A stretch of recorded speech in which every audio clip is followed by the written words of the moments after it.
Party planner and aspiring filmmaker Mia Pearson meets her brother's friend David Campos, who is already a filmmaker. As they are paired together for a week to plan an impossible New Year's Eve party, will David convince her to follow her dreams? It's Christmas time in Seaford and the spirit is spread all across town. Santa is making everyone groove to his tunes when the party planner, Mia Pearson, hurriedly calls her brother Jake to save her from their dad's songs. The host, Jean, comes to thank Mia for throwing a terrific Christmas party. Mia reveals how she was afraid of not having enough staff close to Christmas, but is glad everything worked out. Jean then introduces Mia to her close friend, Kate Clark, who is a famous tech entrepreneur and the founder of Fashion Starter. Kate compliments Mia for the amazing job. Mia immediately recognizes her and expresses how much of a fan she is. She then gets a message to run an errand and she leaves to take care of it. Mia and Jake handle the family party planning business with their mom and dad, who are about to retire. Mia takes a look at the backup cake Jake managed to get and he updates her about the changes needed. Her mother, Barbara, is serving drinks to Mayor Morgan and his wife Sandy Morgan,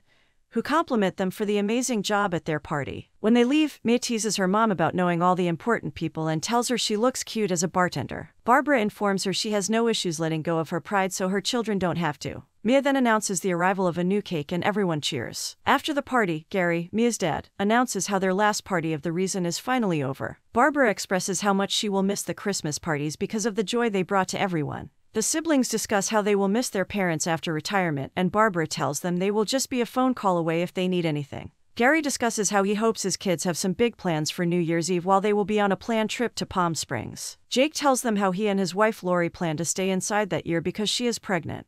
When they ask Mia about her plans, she tells them she is not too excited about spending her favorite night in a packed bar just to try and find someone she can kiss at midnight. Mia then returns home and plays the recording she shot of the Christmas snow globe. For the first time, we witness her passion for filmmaking. The next morning, Mia reaches Jake's house and knocks on the door. When no one responds, she lets herself in with the key. Mia hears someone in the house and gets ready with a golf club. She is about to hit him when David Campos puts his hands up and tells her he is Jake's friend. Fortunately for David, Jake, Lori, and Emily, their daughter, come home at that time and meet David. David tells them his flight got in early so he came to the house directly. Jake apologizes for the terrible reception and introduces David to Mia. Jake tells them they have certainly met before and David suddenly remembers how Mia had short hair and she fell in the pool. He lets out a laugh while Mia defends herself saying that she was pushed into it. At the dining table, Jake and Lori ask David why he is not spending the holidays with his family in Arizona. He tells them he was planning to but he got a call from United Documentary Fund, which provides financing for filmmakers like him. He tells them they want to meet him nearby in Seattle between Christmas and New Year. Mia listens to him carefully as he describes his work as a filmmaker. David then tells them he will not disturb their family time on Christmas and Jake dismisses the idea, telling David he will not leave him alone for Christmas. David is grateful and just then, Mia gets a text and heads out to help her mom with some Christmas shopping. She joins her mom and asks her if she and her dad are excited about Palm Springs. When Mia asks about the itinerary, Barbara informs her they are planning to go with the flow and not plan anything. Mia also informs her that they have an extra guest for Christmas that year. Barbara tells Mia she remembers David and points out how he is good-looking. Mia tells her to not suggest anything and Barbara just says she wants her and Jake to have some balance in their lives now that they are taking over the business. Mia then informs her that she is thinking of taking a class on film production in Seattle, and her mom approves of the idea. Mia discusses how she wants to get into filmmaking but since Jake has big plans for Pearson Party Planners, she does not want to let him down. Her mom tells her that if she wants to take a different path, she should go for it. She gets a call from Jake, who tells Mia to step away from their mom and talk. He tells how Kate Clark, whom Mia met at the Christmas party, wants to talk to them about a party she is planning. Mia suggests they can meet next week but Jake insists that they must meet her this evening. He tells her he is worried that if they miss this chance, she might find someone else. Mia meets Jake while he is prepping for the meeting with Kate and informs Mia that her family is worth millions. Mia is about to tell Jake about her filmmaking plans when he gets a call from Kate, who has reached out. Jake welcomes Kate and introduces her to Mia again. Kate thanks them for meeting her on such short notice and comes clean to them about how she lied to Jake when she told him she wants to plan a party in late January. She tells them she did not want to scare them off, but that she has just lost her party planner, and she is desperate for their help. Kate reveals she wants them to handle a New Year's Eve party in 8 days for around 125 guests. Kate tells them how important the party is for her since her reputation could get ruined. Mia tries to explain how impossible it is to find people so close to New Year. Kate then tells them she will pay double their usual rate. Jake asks to speak to Mia privately, who tells him not to consider it. Jake reminds her how their business is not doing too well and with all the expenses due soon, this could be important for them. He also reminds her that they can build contacts with Washington's rich and famous through this party,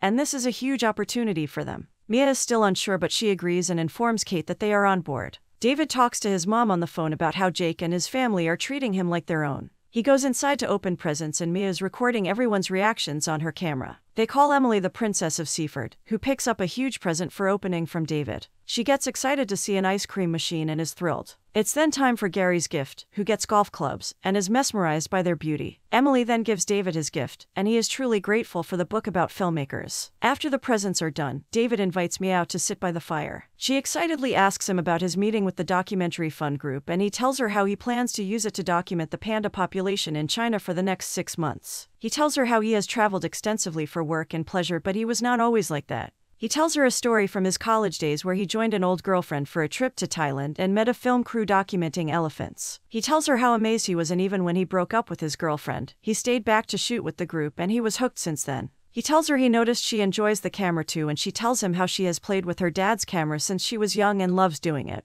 When David asks if she has thought of doing it as a career, she tells him that with the party planning business, her family kept needing her more, so she feels like her chance has gone. Right then, Jake calls them inside for chores. After dessert, Gary raises a toast and recalls the first time he met his wife. He tells them how he met her on New Year's Eve when she was a waitress at a local club and how he thought she was beautiful. Just then, they hear a light falling off and Jake, David, and Gary go to check it out. Inside, Mia tells her mom about accepting Kate's offer and how there was not much time to think. Her mom offers to stay back from vacation, but Mia insists they should not cancel anything, and that they have everything under control. Right on cue, they hear a thud and head out. As they leave, we see a gingerbread man with a broken leg. Jake fractures his leg and is told to wear a cast for a month. He is also on bed rest for at least a week. Mia is concerned since their party is due in a few days. Barbara offers to cancel their trip again, but Mia insists that she can handle it. Jake tells them that they need to appoint someone immediately whom they can trust to help Mia. Right on cue again, David enters happily with potato chips for the group.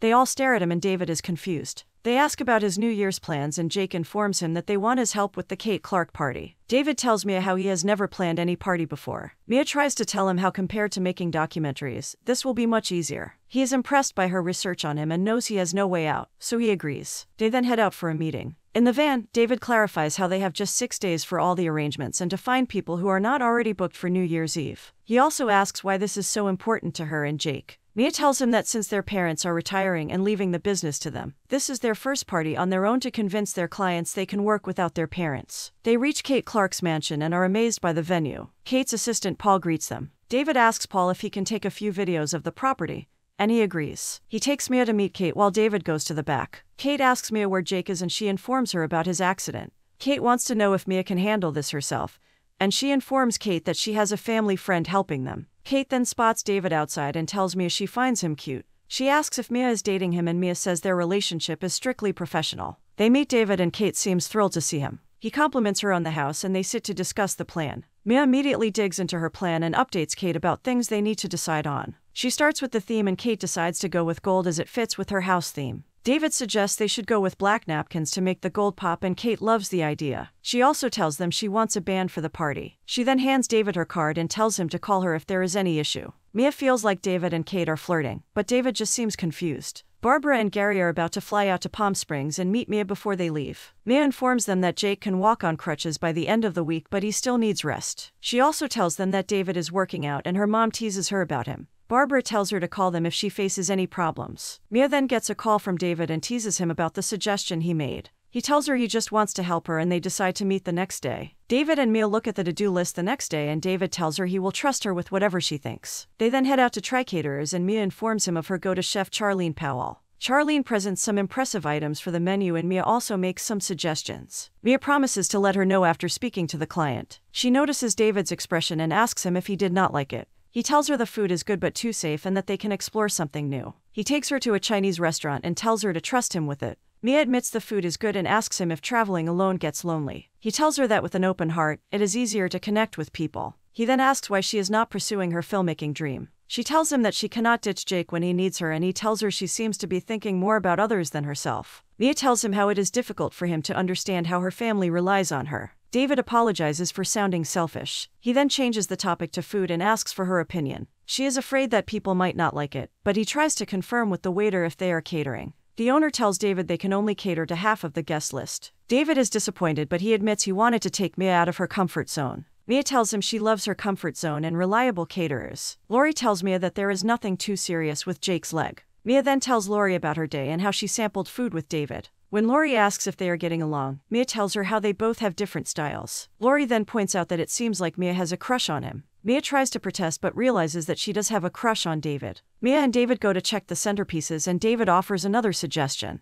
Mia tells him he has the right idea but chooses a different flower. They then place the order and leave. Mia and David are about to check out the bands when David apologizes to Mia for stepping on her toes again and giving his opinions. Mia tells him she wants his opinion, but not too many since they are on a tight deadline. They start auditioning the bands and note down their thoughts. They discuss how none of the two bands were great but they do not have much choice. Mia then gets a call from Kate and invites her to the club to see them. David and Mia decide to stick around and right when Mia is telling David she wishes there was a better option, they hear a beautiful voice and turn around. Both of them love the music and David asks Mia to dance with him. She hesitates but David insists they will know better about the band once they dance to it. Mia and David then happily dance around in the club, enjoying their time with each other. After the song ends, Kate comes and meets them. Mia tells them how this band is the best and Kate tells her she trusts her choice. While Mia goes to confirm with the band, Kate sits down with David and asks about their day. He tells her how Kate is lucky to have Mia helping her out. Kate tells him that a smart man would not let Mia go, and he blushes. David still insists they are just friends. Mia comes back and notices them from a distance, and since she catches on a flirty vibe, she gets a little upset.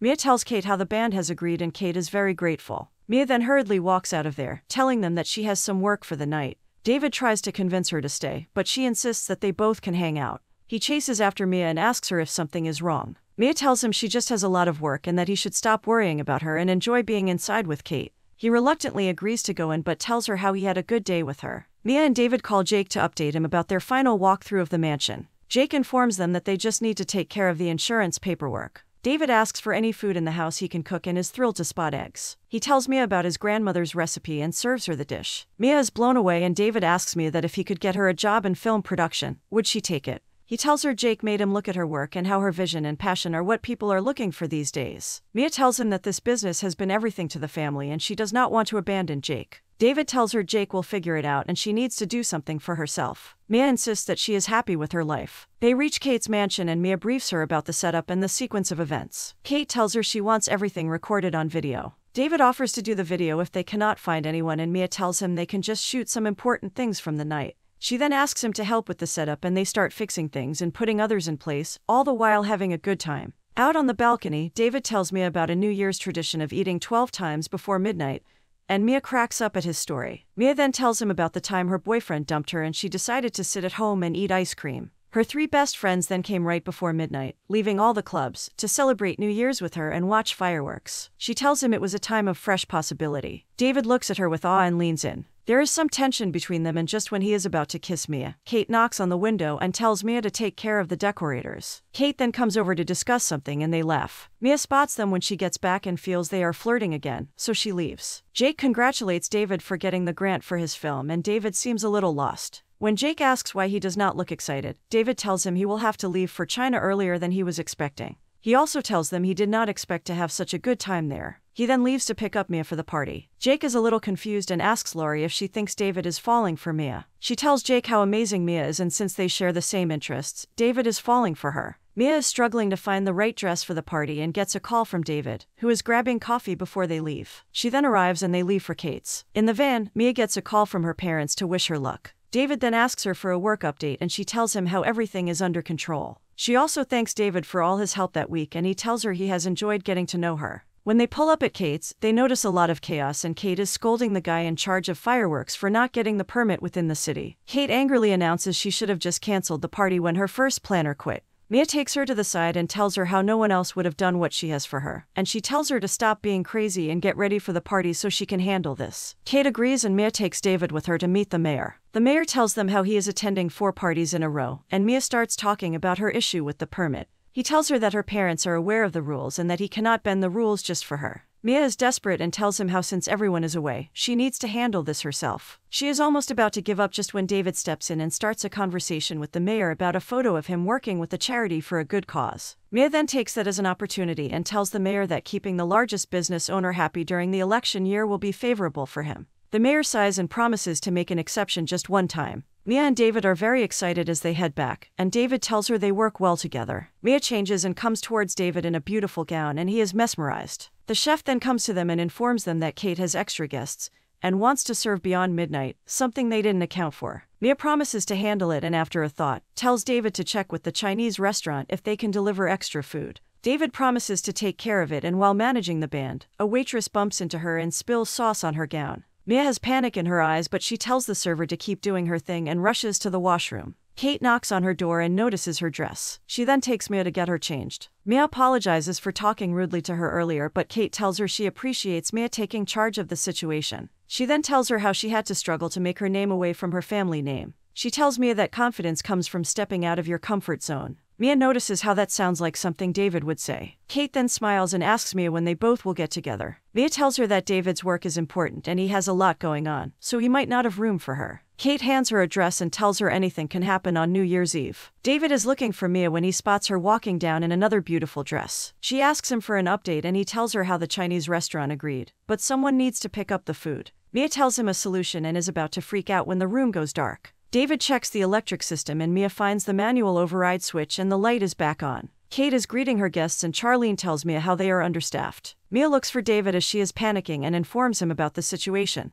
But he smiles. He points her towards the van and she notices her mom and dad getting out of it. Mia wants to know how they reached there and her mom tells her that they wanted to be with her on New Year's Eve. Barbara tells her she knows Mia can handle anything, but they all want to help. Mia is thrilled and immediately assigns work to all of them. Jake goes to mingle with the crowd and Mia asks David if he helped in any way, but he refuses to admit anything. Jake introduces Mia to some guests and when they leave, he congratulates her for the amazing work she has done at the party. She insists she had help, but Jake tells her she made everything happen herself. Mia then tells him she did want to leave the company in a good position. She tells him all the planning this week made her realize that she wants to do filmmaking. Instead of being upset, Jake tells her he always supports her and is surprised she took this long to tell him how she feels. He tells her that her dreams are important and that he will be fine either way. He also tells her it is almost midnight and she should be with someone. Mia goes to the roof and meets David, and they discuss how crazy the week has been. David then tells her that he planned to just get the money for the film and leave, but after he met her, something has changed and she is the only one he can think about.